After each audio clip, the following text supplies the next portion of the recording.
Hello, and thank you for tuning into my presentation on my research into the pyrogenic carbon production, also known as PYC, during wildfires in bark beetle impacted forests. My name is Alexandra Howell. I'm a graduate researcher at the University of Wyoming. I will begin with some brief background. Annual global carbon emissions from wildfires are estimated to be approximately 2.5 petagrams, and wildfires are expected to increase in frequency and intensity in the coming decades. This fall, we observed several very large wildfires, for example, in the western US, including the Bobcat Fire in LA County and the Mullen Fire in southeastern Wyoming, both of which grew to over 100,000 acres. There is a 1.5 petagram missing sink in current global carbon models that is unaccounted for. Pyrogenic carbon produced during wildfires could potentially account for some of this missing sink. Pyrogenic carbon, or PYC, is a range of carbonaceous solid products formed during incomplete combustion that can range from partially charred biomass to graphite. One common PYC source is the charcoal present after wildfires like that I'm showing on this tree trunk here, which I will refer to as a tree bowl. Charcoal contains significant quantities of PYC, but PYC can also be found in other combustion products like lightly charred biomass and soot. Notably, PYC is highly recalcitrant to environmental degradation, and therefore it has the potential to act as a carbon sink on the timescale on the order of millennia. However, the extent to which PYC will be formed in wildfire can be very hard to estimate because PYC is produced in a very complex environment during the burning event. During wildfire, or biomass combustion more generally, two major reaction steps are occurring: pyrolysis and combustion. Both of these are greatly influenced by the fuel being burned, the available oxygen in the environment, and many other factors, all of which are quite heterogeneous throughout the entire fire event. Thus, the wildfire behavior and ultimately the combustion products, specifically PYC, are highly variable and dependent on the fire environment. Additionally, there has been limited investigation into how factors such as bark beetle-induced tree mortality can impact wildfire behavior and products. Insect infestations are present throughout much of the global northern boreal forests, but specifically in the Rocky Mountains, the mountain bark beetle has impacted 558 billion cubic meters of standing timber and induced a 32% tree mortality. If we approach this problem from a fuel standpoint, we would expect that beetle-induced tree mortality would have an impact on fire behavior and products, since the killed trees have essentially been dried and cured for fire. However, there have been mixed conclusions about the effects of the bark beetle in various studies. Thus, in this study, we are interested in identifying any differences in PYC production after wildfire in lodgepole pine forests that have been impacted by the bark beetle. Specifically, we sought to answer the following questions. Is there a significant change in fuel composition from beetle-induced mortality? And does that result in greater PYC extents in beetle-killed lodgepole pine? Based on these questions, I've outlined our research objectives.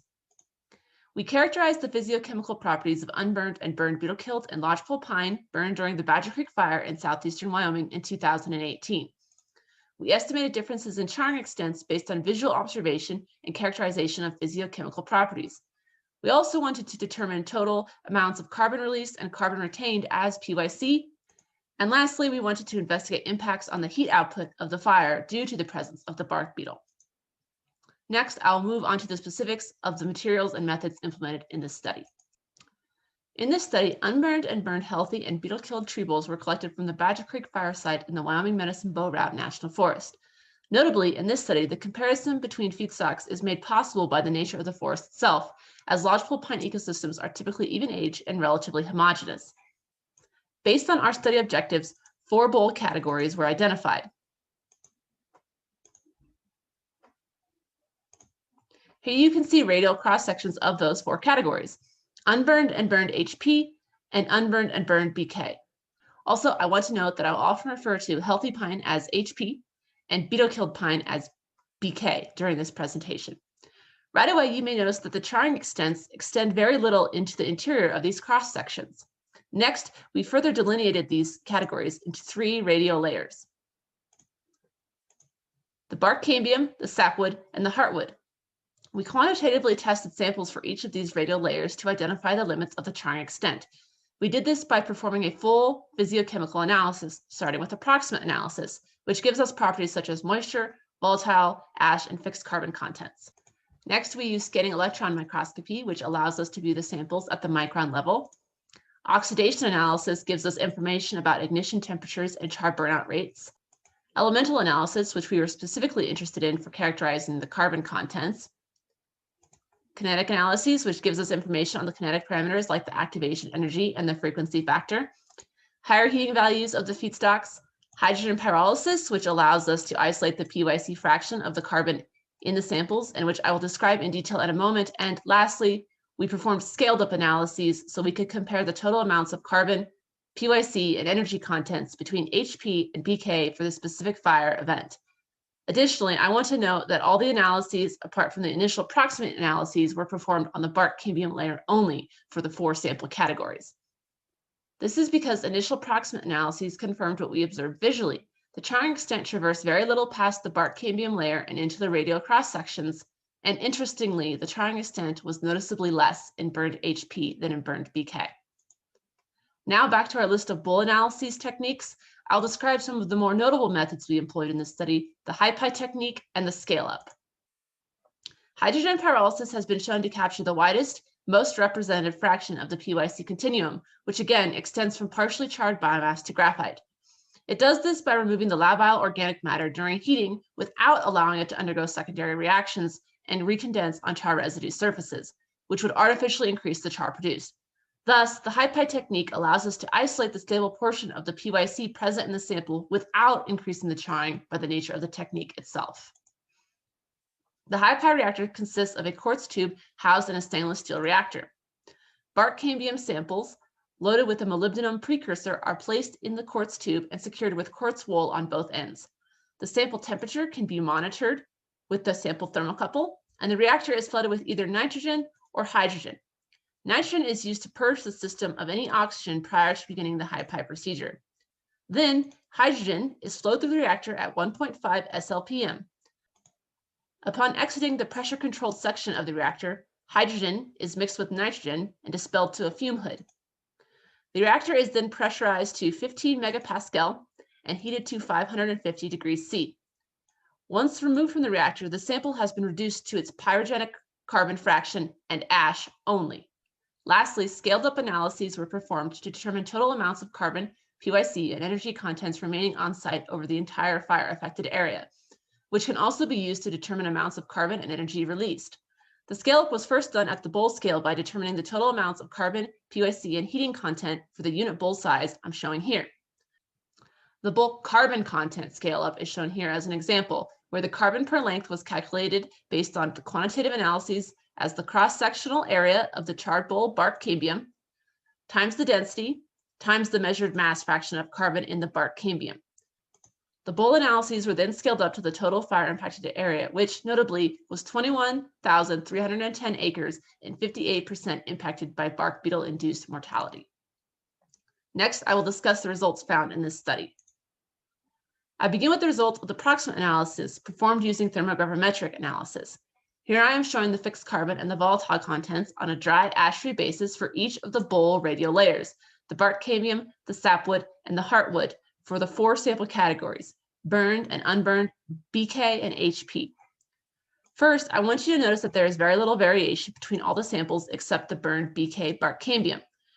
The burned heartwood and sapwood show no evidence of compositional changes by charring for both BK and HP, and the fuel composition between unburned HP and BK varies little across all the layers. In contrast, the burned BK bark cambium shows a distinct carbonization. This confirms the visual analysis I described before. Next, I want to discuss some interesting points in the decomposition behavior of the bark cambium for HP and BK. The plot I am showing here are the mass loss curves from the proximate analyses of unburned HP, also performed using thermogravimetric analysis. This region right here is the pyrolysis stage, which occurs from 100 to 950 degrees C in a purely inert nitrogen environment. Next, I will add the decomposition behavior of the unburned BK, which we can observe is very similar to that of the HP. Next, I will add the mass loss profiles for the burned HP and BK. Burned HP changes very little from its unburned precursor, but we can observe a significant change in the burned BK. Interestingly, we can observe that the decomposition of unburned BK and HP behave extremely similarly until approximately 390 degrees C, at which point they deviate in their decomposition behavior and the BK begins to show greater resistance to pyrolysis. This small difference in the decomposition helps explain the significant enhancement of fixed carbon we observed in burned BK bark. The kinetic analyses further confirm this observed behavior. Here I am showing the activation energy and frequency factor results as functions of conversion for the pyrolysis of BK and HP. We can observe that the pyrolysis reaction mechanism is very similar between BK and HP until approximately 50% conversion, or approximately 390 degrees C. We observe that the activation energy increases for BK, suggesting a higher recalcitrance of BK to mass loss by pyrolysis above this conversion. This suggests that BK has already lost some of its compounds due to the beetle disturbance and does not have compounds that are readily volatile, unlike HP, which would have greater amounts of its volatile compounds still contained within its bark. In an oxidative environment, however, BK shows greater susceptibility to combustion due to its lower contents of volatiles. Here we can observe that both the stage 1 ignition temperature, which is the temperature at which the gas phase volatiles begin oxidizing, and the stage 2 ignition temperature, which is when the char starts oxidizing, occur several degrees earlier than the ignition temperatures for HP. Conversely, the char burnout rates are identical after complete pyrolysis, suggesting that differences in the charring extent occur before this step of the combustion process is reached. Assessing the mass loss behavior, the kinetic behavior, and the oxidation behavior comprehensively, we can suggest that the BK bark cambium has lost more of its volatile compounds than HP due to beetle-induced mortality, which delays the onset of ignition. The loss of these volatiles in BK leads to an earlier ignition and more time for charring to occur. In summary, the proximate results identify that the fire effects are limited to the bark cambium layer, and the proximate kinetic and ignition temperature results of that bark cambium layer suggest that HP has a greater fire resistivity over BK. Now that we better understand why the charring extent is greater in BK, let's discuss the results of the PYC investigation. Here I am showing the volatile content, fixed carbon content, and ash content from approximate analyses of the bark cambium samples after they've undergone the high pi treatment.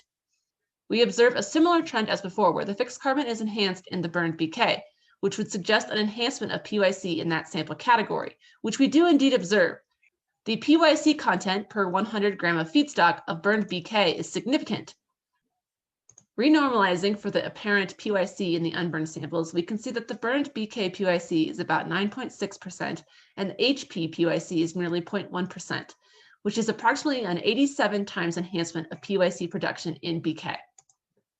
Lastly, we scaled the carbon, PYC, and energy contents up for the entire fire impacted area. First, let's look at the total carbon produced.